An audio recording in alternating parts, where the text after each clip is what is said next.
Now we have to discuss equation of trajectory. मतलब अगर आपने t इज इक्वल टू 0 पर किसी चीज को प्रोजेक्ट किया और सरफेस से, और वो मैक्सिमम ये पॉइंट मैक्सिमम हाइट होते हुए फिर से और सरफेस पे आ गया रिटर्न, तो एक पाथ बना है। इसी पाथ पे चला है पार्टिकल या प्रोजेक्टाइल, इसी पाथ पे चला है। अब ये पाथ क्या है? अब ये पाथ सर्किल है, पैराबोला है, हाइपरबोला है, किस टाइप का कर्व है, ये हमको equation of trajectory find out अगर करेंगे तो उससे ये पता चलेगा ये पाथ का नेचर क्या है। तो उसके लिए हम एक्स और वाई में जो relation, equation of trajectory exactly क्या है? Relation between X and Y coordinate.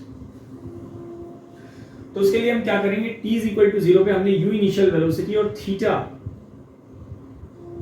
Angle पर किसी चीज को अगर हमने फेंका है, किसी चीज को हमने किसी भी प्रोजेक्टाइल को प्रोजेक्ट किया है, तो इस u का x डायरेक्शन में जो कंपोनेंट आएगा वो u cos theta initial velocity का, और y डायरेक्शन में जो कंपोनेंट होगा वो u sin थीटा। ठीक है, ये टॉप मोस्ट पॉइंट है, इसको o बोल दो, इसको आप मैक्सिमम हाइट बोल दो, और ये टॉप मोस्ट पॉइंट है। और यहाँ पर फाइनल वेलोसिटी y डायरेक्शन का 0 हो जाता है, और x डायरेक्शन में समथिंग वेलोसिटी यहाँ पर रहता है, और वो वेलोसिटी न्यूमेरिकली किसके बराबर होगा? वो u cos थीटा के बराबर होगा। क्योंकि आपको पता है कि किसी भी प्रोजेक्टाइल में ऑलवेज y डायरेक्शन में ही एक एक्सेलरेशन होता है -g। x डायरेक्शन में ना कोई फोर्स है और फोर्स नहीं है तो एक्सेलरेशन भी नहीं है, because where there is force there is acceleration, where there is no force there is no acceleration. ठीक है, तो बात समझ में आती होगी आपको। अगर t इज इक्वल टू 0 पे आपने प्रोजेक्ट किया, मान लें कि t सेकंड बीतने के बाद ये पार्टिकल इस पॉइंट पर आया है, p पॉइंट पर, और इस p पॉइंट का आप कोऑर्डिनेट मान लो क्या है? x y। ठीक है, क्योंकि ये 2 डायमेंशनल मोशन है तो x और y दो ही कोऑर्डिनेट भी संभव है, क्योंकि ये प्लेन में मोशन हो रहा है। ठीक है, इट मींस इसका मतलब ये हुआ कि इस पॉइंट तक आते आते, इस पॉइंट तक पहुंचते पहुंचते पार्टिकल x डायरेक्शन में, यानी इधर पार्टिकल x डिस्टेंस चला है, और ऊपर यानी y डायरेक्शन में पार्टिकल कितना डिस्टेंस चला है? y डिस्टेंस चला है। ठीक है, तो at time t x direction में अगर आप फाइंड आउट करो डिस्प्लेसमेंट, तो x डायरेक्शन का डिस्प्लेसमेंट तो x ही होगा, और वो आप कैसे फाइंड आउट करोगे? s is equal to ut plus half at square करके, और ये सारा का सारा पैरामीटर आप x डायरेक्शन का लोगे, यानी x डायरेक्शन में तो डिस्प्लेसमेंट t टाइम में x ही हुआ है, तो x is equal to u cos theta आप लोगे into t plus half into acceleration in x direction तो 0 है इंटू t स्क्वायर, यानी x इज इक्वल टू, एक बार फिर से क्या आ गया? u cos theta into t आ गया। ठीक है, और यहां से आप क्या करो, t को एलिमिनेट कर लो, और इसको क्या लिख दिया हमने? u cos theta, x by u cos theta. तो यहां से हमने t को निकाल लिया। अब y डायरेक्शन का डिस्प्लेसमेंट अगर हमको जानना है y डायरेक्शन में, तो y डायरेक्शन में आप क्या करना, y डायरेक्शन में भी आप यही डिस्प्लेसमेंट का फॉर्मूला यूज करना है, s is equal to ut plus half at square. बस यहाँ पर सारा का सारा पैरामीटर y डायरेक्शन का आपको लेना होगा। y डायरेक्शन के डिस्प्लेसमेंट को y बोलना, u sin theta into t mine plus half acceleration y direction में ऑलवेज डाउनवर्ड, इसलिए -g इंटू t टाइम में यहाँ तक पहुंचा तो t स्क्वायर। अब आप सोचोगे ये t हमने क्यों निकाला था? इस इक्वेशन में हम इस t को रखेंगे जो कि x के टर्म में है, तो y is equal to u sin theta, t को आप पुट कर दो जल्दी से, x upon u cos theta minus half g, और एक बार फिर से x upon u cos theta को होल स्क्वायर कर दो। तो ओवरऑल आप देख पा रहे हो कि ये u कैंसिल हो गया, साइन बाई कॉस तो tan हो गया। तो फाइनली जो एक्सप्रेशन आ गया है वो आ गया है tan theta into X minus g upon 2u square cos square theta, cos का स्क्वायर करना और एक्स स्क्वायर आ जाएगा, यानी ये वाला आ गया equation of trajectory, g upon 2u square cos square theta x square. अब अगर आप सही से देख पा रहे हो तो this is the quadratic equation of x, यानी अगर आप इस चीज को कांस्टेंट एज्यूम करो और इस चीज को कांस्टेंट एज्यूम करो तो this is the quadratic equation of x. तो अगर हम इसको बोले तो which is of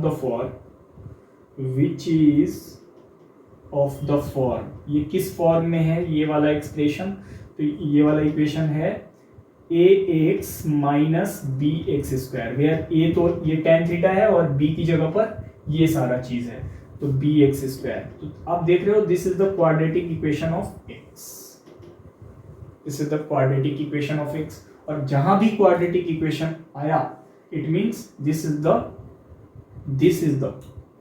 this equation is the parabola, inverted parabola.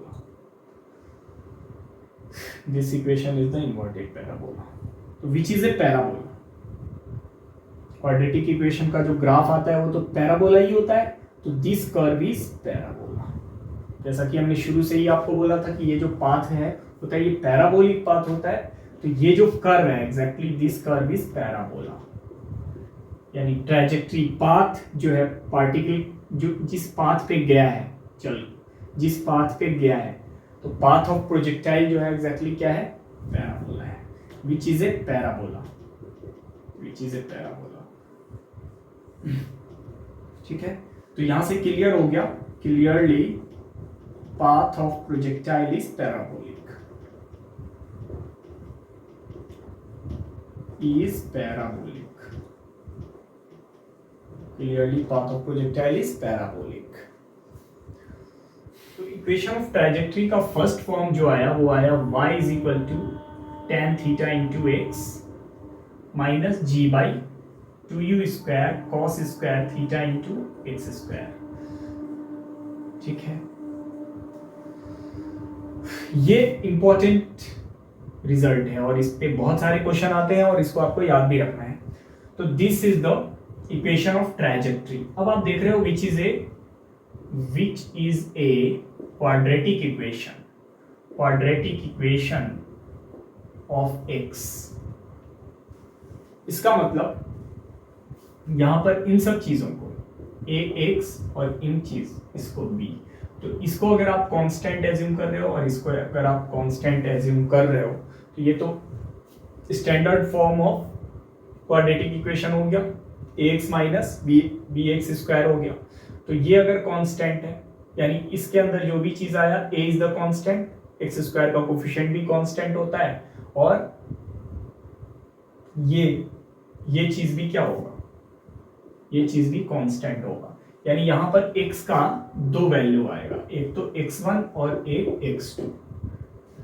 Quadratic equation को अगर आप सॉल्व करोगे, क्वाड्रेटिक इक्वेशन अगर x का है तो ऑब्वियसली x का दो वैल्यू आएगा और यहां पर x का दो वैल्यू आएगा कैलकुलेट होने के बाद, और बाकी सारा जो कोफिशिएंट है वो सारा क्या है, कांस्टेंट है, और ये तो c है। तो आप सोचो इसके अंदर जो भी चीज है वो तो कांस्टेंट होने वाला है। It means theta u y ये सब क्या होने वाला है, कांस्टेंट होने वाला है। इसका मतलब सेम y के लिए x का दो वैल्यू होने वाला है, x1 और y1, सॉरी x1 और x2। इसका मीनिंग क्या हुआ, इसका मीनिंग ये हुआ कि सेम x पे, सॉरी सेम y पे, यानी सेम हाइट पर, जैसे आप किसी चीज को थीटा एंगल पर आप क्या करते हो, प्रोजेक्ट करते हो, तो इसका मतलब ये हुआ, सिंपल इसका मीनिंग ये हुआ कि सेम y, यानी ऐसे आप समझो, सॉरी इसको आप ऐसे समझो, ये हाइट अगर ये y अगर मान लो तो सेम y पर बॉडी दो बार आया, एक तो x1 डिस्टेंस पर और एक x2 डिस्टेंस पर, यानी सेम हाइट पर बॉडी दो बार आएगा, एक बार तो एसेंट के टाइम और एक बार डिसेंट के टाइम में। तो इस इक्वेशन से यही इस इक्वेशन का यही मीनिंग हो रहा है कि सेम हाइट पर बॉडी ऑब्वियसली दो बार तो आना ही है, एक बार तो जाते टाइम में x1 डिस्टेंस होगा, एक बार उसी हाइट पर नीचे आते टाइम में उसी हाइट पर होगा। ठीक है, तो ये होता है इसका मीनिंग। क्लियर? अनदर फॉर्म देखते हैं इक्वेशन ऑफ ट्रैजेक्टरी का। तो यहाँ पर जैसा कि हम एक बेसिक फॉर्म हमको पता है, इसी को लेके प्रोसीड करते हैं। tan theta into X minus G by 2u square cos square theta into X square. अब आप देखो यहाँ पर थोड़ा सा हम लोग सॉल्व कर लेते हैं, मैथमेटिक्स है थोड़ा सा, और इसको हम लोग सॉल्व कर लेते हैं। तो ये हो जाएगा जी बाई 2u स्क्वायर। अब देखो ये exactly 1 by cos square theta जो है एग्जैक्टली सेक स्क्वायर थीटा होगा, ये sec square theta into X square है।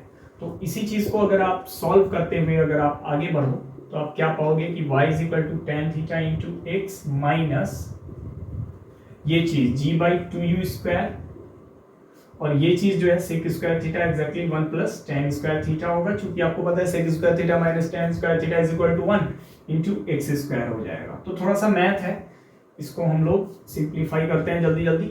ये हो जाएगा y is equal to tan theta into X minus G by 2u square into X square, और minus एक बार फिर से minus G by 2u square tan square theta G x square tan square theta. Overall हम यहाँ पर एक और क्वाड्रेटिक इक्वेशन लाने वाले हैं, और इस बार जो क्वाड्रेटिक इक्वेशन होगा थोड़ा अलग टाइप का होगा। अब आप देखो ये जो चीज है इसको अगर आप इस साइड लाओ तो वो हो जाएगा g x square by 2u square tan square theta, ठीक है। और इस चीज को अगर आप इधर लाओ तो माइनस एक्स टेन थीटा, और इस चीज को अगर आप इधर लाओ तो plus G by 2u square X square हो जाएगा, और ये y उसमें ऐड कर दो तो is equal to 0। This is also a quadratic equation, अगर आप ध्यान से देख पा रहे हो तो this is the quadratic equation of tan theta, this is the quadratic equation which is a quadratic equation of tan theta. तो अगर आप सही से देख पा रहे हो तो ये एग्जैक्टली tan स्क्वायर थीटा था, तो ये हो जाएगा a tan square theta minus b tan theta plus c is equal to 0, which is a quadratic equation of tan theta, which is a quadratic equation of tan theta. अब आप देख रहे हो कि ये कांस्टेंट है, tan स्क्वायर थीटा का जो कोफिशिएंट है वो कांस्टेंट है, tan थीटा का कोफिशिएंट जो है वो कांस्टेंट है, plus c this is also constant. तो उसके अंदर जो सारी चीजें हैं वो सारा का सारा तो कांस्टेंट है। ओवरऑल आपको पता चल गया होगा कि ये अगर tan थीटा का क्वाड्रेटिक इक्वेशन है तो tan थीटा का दो वैल्यू आने वाला है, tan थीटा का दो वैल्यू, एक तो tan थीटा का वैल्यू θ1 एंगल के लिए होगा और एक tan थीटा का वैल्यू θ2 एंगल पे होगा, और बाकी सारा चीज जैसे a के अंदर जो भी चीज है वो कांस्टेंट है, b के अंदर जो भी चीज, c के अंदर जो सारी चीजें हैं कांस्टेंट है। ओवरऑल बोलने का मतलब ये है कि सेम x और y के लिए दो एंगल पॉसिबल है। इट मींस दो डिफरेंट एंगल ऑफ प्रोजेक्शन के लिए अगर आप इनिशियल वेलोसिटी भी सेम रखते हो तो दो डिफरेंट एंगल ऑफ प्रोजेक्शन के लिए पार्टिकल एक कॉमन पॉइंट पर जरूर मीट होगा। यानी इसको आप ऐसे समझ सकते हो, सही से क्लैरिटी आपको यहां पर आएगा। अगर आप मान लो u इनिशियल वेलोसिटी से थीटा एंगल पर किसी चीज को फेंक रहे हो तो यहां आके गिर रहा है, और इसी इनिशियल वेलोसिटी से, सॉरी ये θ1 एंगल है, और इसी इनिशियल वेलोसिटी से अगर आप θ2 एंगल पर किसी चीज को फेंक रहे हो तो ये यहां आकर गिरेगा। तो ओवरऑल एक कॉमन पॉइंट आपको मिल गया एक्स वाई। तो यही मीनिंग होता है, बस आपको इनिशियल वेलोसिटी वो सेम रखना है। और इसका स्पेशल केस तो हमने दो डिफरेंट एंगल ऑफ प्रोजेक्शन के लिए तो हमने पढ़ा हुआ है। अगर एक थीटा रख दें और एक 90 माइनस थीटा, तो पार्टिकल तो ऐसे ही आके गिरने वाला है। u इनिशियल वेलोसिटी पे थीटा एंगल पर पार्टिकल यहां गिरता है, और u इनिशियल वेलोसिटी के साथ 90 माइनस थीटा एंगल के लिए पार्टिकल यहीं पर आके गिरता है, यानी r0, यानी रेंज तो सेम ही हो गया ना। ये रेंज यहां से यहां तक, ये दोनों एंगल के लिए रेंज क्या होता है, सेम होता है। तो इस केस का स्पेशल केस तो हमने पहले ही पढ़ा हुआ है कि थीटा और 90 माइनस थीटा एंगल पर सेम इनिशियल वेलोसिटी के लिए एक पॉइंट यहां पर भी कॉमन दिख गया।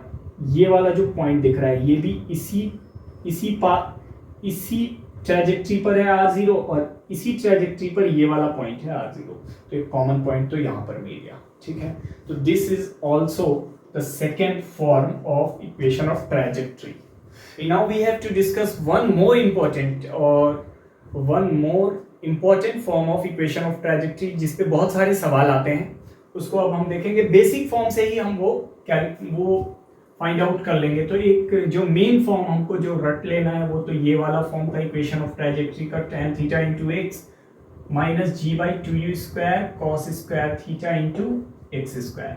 ठीक है, क्लियर। इसको ही हम थोड़ा सिंप्लीफाई करते हैं, आप ध्यान देना जल्दी से। यानी x tan थीटा अगर आप कॉमन ले लो तो यहां पर तो 1 बच जाएगा upon 2u square cos square theta. देखिए x यहां पर भी है और यहां पर भी है x, तो यहां पर आप x रख दो क्योंकि x तो कॉमन लिया हुआ है। tan थीटा यहां पर था नहीं, यहाँ पर tan थीटा था नहीं, तो tan थीटा से आप मल्टीप्लाई कर लो तो बात तो बराबर ही हो जाती है। ठीक है, तो ओवरऑल नेक्स्ट जो हम स्टेप में हम लोग समझेंगे कि x tan थीटा इंटू, अब आप देखो यहाँ पर 1 minus G by G X तो एज इट इज रहने दो 2u स्क्वायर। अब एक चीज यहाँ पर देखना आप सही से, tan थीटा का मतलब sin theta upon cos theta होता है और cos थीटा एक cos स्क्वायर थीटा है, तो ओवरऑल ये चीज जो हो जाएगा sin theta into cos theta. इतना सा ट्रिग्नोमेट्री आप लोगों को आता होगा। ठीक है, तो अब नेक्स्ट स्टेप में हम लोग जाते हैं x tan theta into 1 minus g को 1 माइनस एक्स को एज इट इज रहने दो और ये चीज जो है 2u square sine theta cos theta by g आप थोड़ा नीचे लिख दो, तो ओवरऑल ये वाला फॉर्म आ गया। अब आपको पता है कि ये चीज जो दिख रही है वो तो रेंज के बराबर ही है, तो ओवरऑल ये सबसे इंपॉर्टेंट सा फॉर्म आ गया है इक्वेशन ऑफ ट्राजेक्टरी का। और इस पे बहुत सारे क्वेश्चन भी आते हैं, 1 माइनस एक्स अपॉन आर। तो आपको पता है कि ये जो आर है एग्जैक्टली हॉरिजॉन्टल रेंज है, तो ये जो आर है एग्जैक्टली हॉरिजॉन्टल रेंज का फॉर्मूला है 2u square sine theta cos theta by g. ठीक है, तो this is also very important form of equation of trajectory in terms of range, ठीक है।